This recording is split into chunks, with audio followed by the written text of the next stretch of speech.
Welcome back to the SJX Podcast. I'm Brandon Moore, and today SJX and I will unpack some of the latest news from Glashütte and Geneva, specifically the new Lange Saxonia Thin with a natural onyx stone dial, and the new Louis Vuitton Monterey, a watch that is both a look back at the brand's history and a sign of things to come for the future. But let's start in Germany. Let's start with the Saxonia Thin with the Onyx dial. SJX, you had a chance to go hands-on with this, and I'm obviously a well-known proponent of the Saxonia Thin, but I haven't had a chance to see the Onyx yet. What were your thoughts? I like it. I think it is, it's a very formal-looking watch. In a way, it's the perfect black tie watch.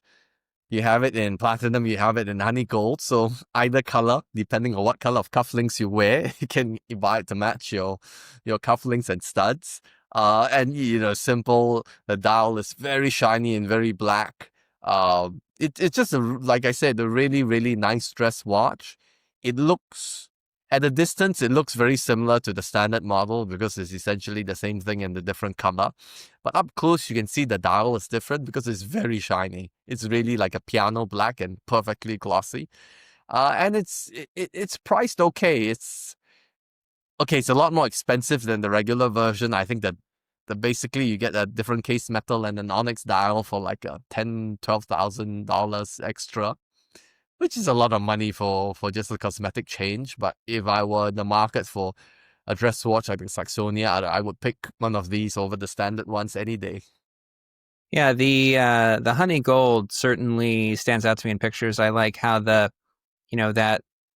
warmer hue really kind of warms up the black dial. I felt like the black and silver combination of the platinum model was a little cold, a little austere for me. Another thing that certainly stands out, kind of like some of the Saxonia Thin originally debuted in this 40 millimeter size before subsequently getting revised down into a 37 millimeter offering. What were your thoughts on the sizing? Do you think this is the right size given the new dial material and kind of the darker overall presentation? I like the size. I can see why some people might think it's a bit too big because the watch is very wide, very flat, and the dial is like almost empty and it's all black. So it does a little bit. It has a dish-like effect. It looks too wide and too flat, but I think it's a good look, especially since this is a dress watch. It does sort of feel a little like the oversized dress watches from the past. In fact, there are like dress pocket watches in the past that were kind of big and flat. But of course, you didn't wear them on the wrist. But it reminds me of those. So I think it's a good size. It's still not too big, although it is true that it seems a little bigger than it measures because the bezel is quite narrow and the dial is very wide. Yeah. I think the darker colorway, will make it kind of read a little smaller on the wrist. I'm wearing the 37 at the moment, and I find this actually sometimes seeming quite a bit larger than that. And so sometimes I actually wish it was just a hair smaller. I tried on the 34 millimeter 1815 at Watches and Wonders. That felt a little too small, so I'm thinking, I'm somewhere in the middle there. So the 40 millimeter. Gives me a little bit of pause, but I'd certainly be happy to be proven wrong. Now, we recently did a story on Lange's unusual dials, and this is the second, series that we've seen with this onyx stone, kind of ever, but also this year. The Lange 1 30th anniversary piece earlier this year also had the onyx stone dial. Do you think we will see more of this? I think Lange has done a pretty good job of rolling these things out fairly conservatively so that we don't get too tired of them. Honey gold being one of those kind of special things that they've been using just sparingly. But curious to hear your take on another onyx style. I'm sure we will see more, but we will never see too much of I think Lange as a brand is still serious minded, and they know that they cannot do too many color variations. I think the people in charge understand that quite well.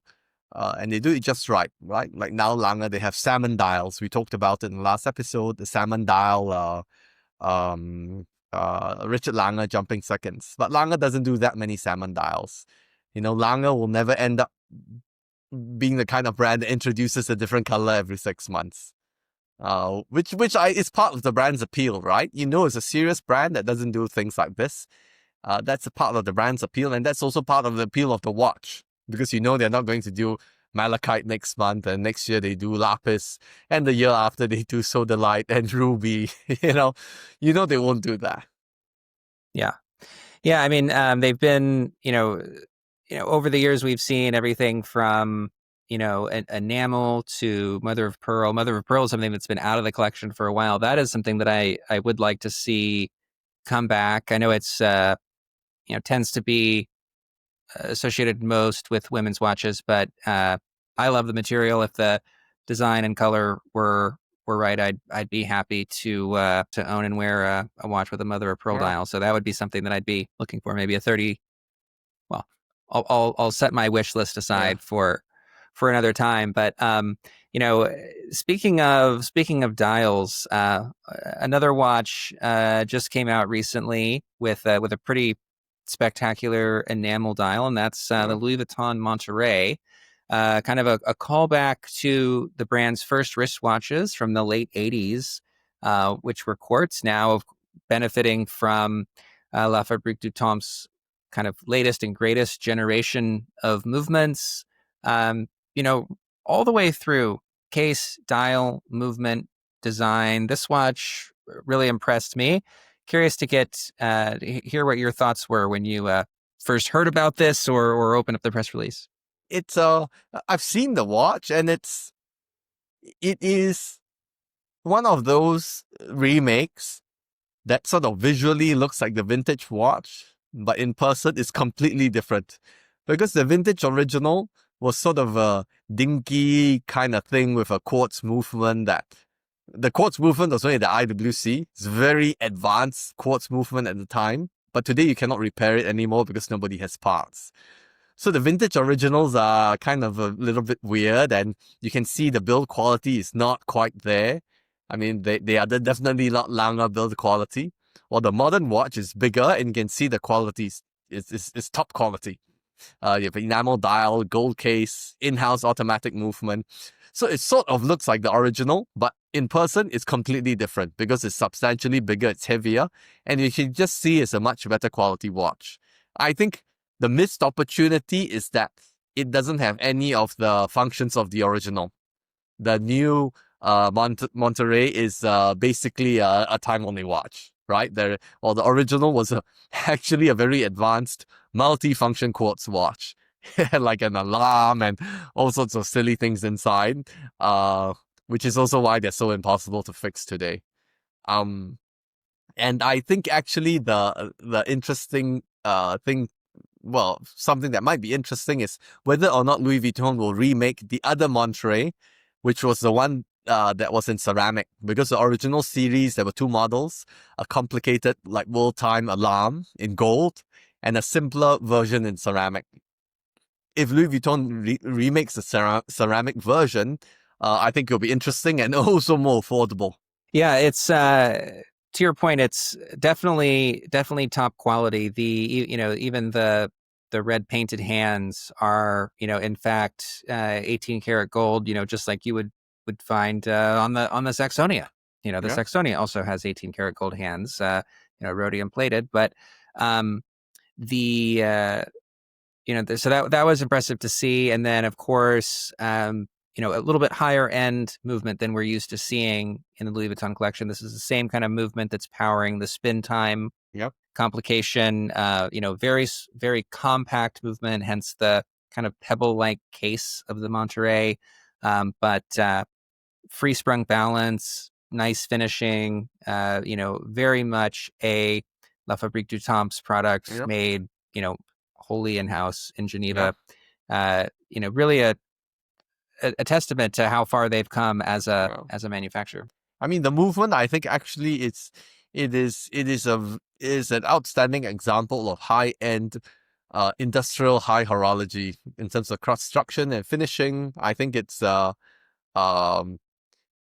the finishing is a bit traditional. It is modern in a sense, the finishing. So it doesn't really appeal in the same way as Geneva stripes and so on, but it's still it's a movement constructed to a very high quality and also finished well, which I think is actually quite a rare feat, because the number of brands that have made high-end industrial high horology workhorse movements is actually quite few.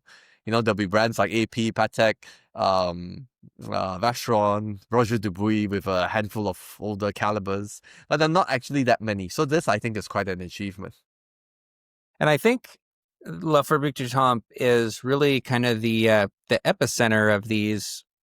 I don't want to call them remakes, because I think that undersells what they are.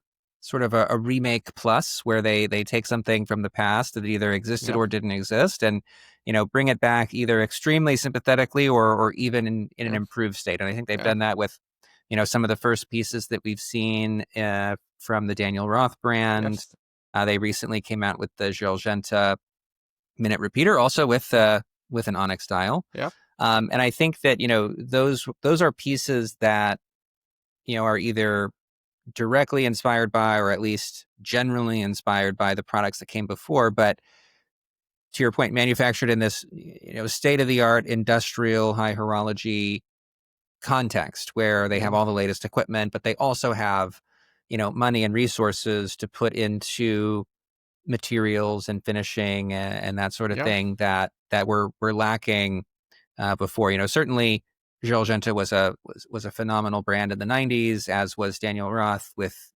excellent finishing, but not the same kind of reliability that I think you'll be able to expect from the current crop of calibers. And I think the especially for Daniel Roth, the improvement in the quality of the dial and the movement is very obvious. I think this is most obvious in the Daniel Roth Extra Thin, the time-only watch. You compare the new one with its guilloche dial. The guilloche is much better than on the original. It's much finer. And the movement is many, many leagues better than the original, which basically had off-the-rack Frederick Piguet movement, which is a very fine movement, very thin, very refined construction, but it was still kind of tiny, very small sized, in semi-industrial movement with not very advanced technology. So I think Daniel Roth especially has shown how much manufacturing and watch quality has improved in 20, 25 years.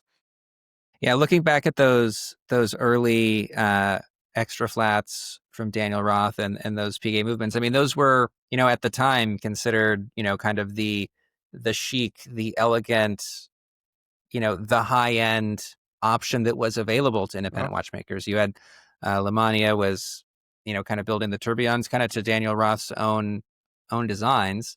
But for the other pieces, kind of going off the rack, at the time made complete sense. At the time was considered very high end, but it really is not on the same level as what we're seeing now, with all of the black polished bridges and just some of these really these really nice finishing techniques that you would expect to find at these price points. Yeah, I mean, at the time, the consumer knowledge was just not there.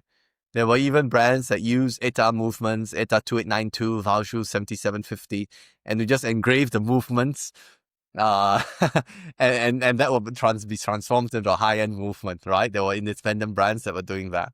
I think the consumer knowledge was just very, very not so advanced. I think probably the most knowledgeable collectors at the time, this like late 80s, early 90s, actually collected pocket watches. People who were buying wristwatches probably did not know that the fully engraved ETA 2892 is still not a high-end movement.